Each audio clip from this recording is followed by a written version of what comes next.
Julho é o mês da saúde ocular e a cada domingo nós vamos dedicar um bloco inteiro do programa a esse assunto. Para começar, vamos falar sobre uma doença que está entre as principais causas de cegueira no país, a diabetes. O diabetes se tornou uma das doenças mais comuns no mundo moderno. Cerca de 8% da população brasileira é portadora do mal, que é caracterizado pela pouca ou nenhuma produção de insulina no corpo. As consequências dessa deficiência são várias. Quando o diabetes não está controlado, a contração e dilatação anormal dos vasos sanguíneos geram uma série de problemas crônicos nas extremidades do corpo e nos olhos. É isso mesmo que você ouviu. O cuidado com os olhos muitas vezes são esquecidos pelos portadores da doença, o que tem levado a um grande número de diabéticos com graves problemas de visão e até mesmo a cegueiras. Diabetes é uma doença que ao longo dos anos pode afetar os vasos da retina e afeta a microcirculação, tanto da retina como de todos os outros órgãos do organismo. Geralmente o paciente não sente nada nos primeiros estágios da retinopatia diabética. Isso faz com que muitos deles deixem de procurar um oftalmologista para avaliar a saúde dos olhos. Quando um diabético começa a sentir algo diferente, é sinal de que a doença já está avançada. O oftalmologista Carlos Alexandre Garcia, da Prontoclínica de Olhos, alerta para o grande número de casos de cegueira causada pela retinopatia diabética e recomenda que assim que um diabético descubra a doença, ele faça a primeira avaliação com um médico. Se estiver tudo bem, as visitas devem ser feitas a cada ano, ou seja, é melhor prevenir para garantir uma visão saudável. Em diabetes é fundamental a prevenção. O que é que nós devemos fazer para prevenir a diabetes? Primeira coisa, todo paciente diabético deve ter a sua taxa, a sua glicemia, a sua hemoglobina glicosilada o máximo controlada. E para controlar a dieta e a medicação quando necessário.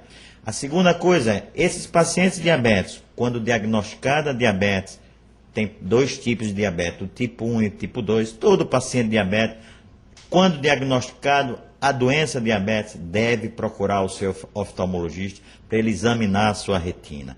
E mesmo que não tenha nada, ele deve fazer um exame anual da sua retina, porque somente o seu oftalmologista que poderá diagnosticar o nível que está a retinopatia diabética e fazer o devido tratamento. Depois de descoberta, a retinopatia diabética pode ser tratada com algumas técnicas específicas, que variam de acordo com o tipo e grau de deficiência nos olhos. Em alguns casos de cegueira, que acontecem quando a doença já está bastante avançada, é possível recuperar uma parte da visão. O principal tratamento, até hoje, para a retinopatia diabética, o mais importante é fazer a fotocoagulação com laser, que nada mais é do que você fazer uma destruição da retina para que e teoricamente destruindo esses vasos anormais e fazer com que haja uma evolução dessa retinopatia diabética. Aqueles pacientes que têm uma retinopatia diabética mais avançada, que tiveram hemorragia,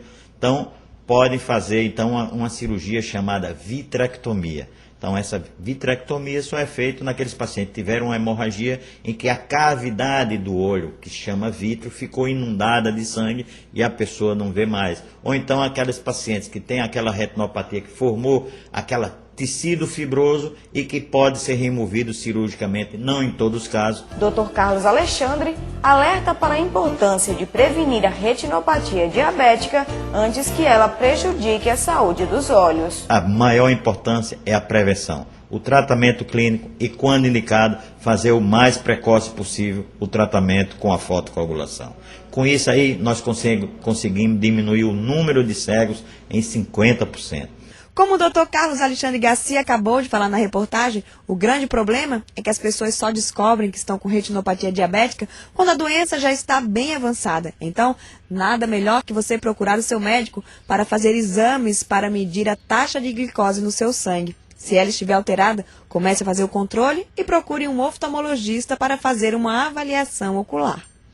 Outro assunto polêmico da área de saúde ocular é o transplante de córnea. E a nossa equipe conversou com o oftalmologista Marco Rey, um dos que realiza esse tipo de transplante aqui no estado, para analisar a situação atual e destacar os avanços e dificuldades que eles enfrentam atualmente.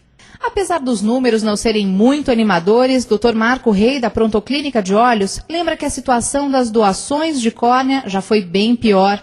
Hoje, há cerca de 400 pessoas esperando por uma doação aqui no estado. Essa fila é longa. Cada paciente pode ficar esperando por 2 ou 3 anos. E 99% desses pacientes dependem exclusivamente de recursos do SUS. Hoje a gente tem uma fila maior, não porque a espera esteja aumentando, mas porque nós atendemos mais pessoas. Então, como a gente está atendendo mais pessoas, o serviço é oferecido a mais pessoas, a quantidade de pessoas que precisam de transplante está aumentando. Mas, embora esteja aumentando a fila, a espera continua a mesma. O que isso significa? Que nós estamos progressivamente aumentando o número de transplantes que a gente está fazendo.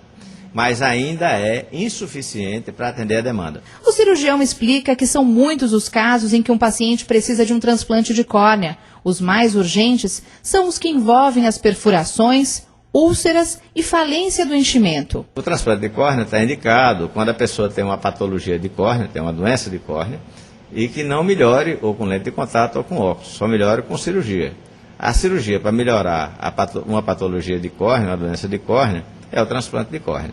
A cirurgia é delicada, mas Dr. Marco Rey diz que apesar de todos os avanços na medicina, o procedimento base continua sendo o mesmo e o transplante pode ainda ser combinado com uma cirurgia de catarata, glaucoma e retina. O transplante de córnea, a evolução cirúrgica, apesar de todos os avanços que houve em medicina, foi muito pequena. Então, a técnica, basicamente, é a mesma técnica que se usava há 30, 40 anos atrás. Você tem avanços que são inerentes até ao próprio avanço da medicina, mas a técnica em si continua a mesma de muitos anos atrás. Nas últimas semanas, a questão do transplante de córnea foi assunto na imprensa nacional, com uma matéria errônea que relatava o descarte de córneas, tendo em vista que o governo estaria pagando por todas as córneas, as utilizadas e as não utilizadas.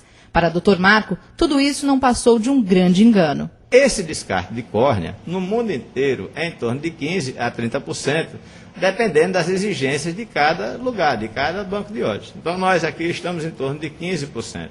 Quer dizer, estamos no mínimo de descarte, que é uma coisa que é impossível você fazer transplante sem você selecionar órgãos. E se sobram especulações, ainda falta consciência. Dr. Marco lembra da importância das doações para melhorar a qualidade de vida daqueles que precisam. A população tem que ter consciência disso e saber que aquilo ali não é só para os outros. A gente nunca sabe quando nós seremos o necessitado ou uma pessoa da gente, né? Então isso a gente tem que ter consciência e tem que participar quando a gente sabe que é uma hora dolorosa quando o ente querido morre, mas é a hora que às vezes a gente tem para ajudar outras pessoas. Se você quiser obter outras informações sobre o transplante de córnea e saber como está a lista de espera por eles, é só ligar na Central de Transplantes. O telefone é esse que está aparecendo aqui embaixo do vídeo.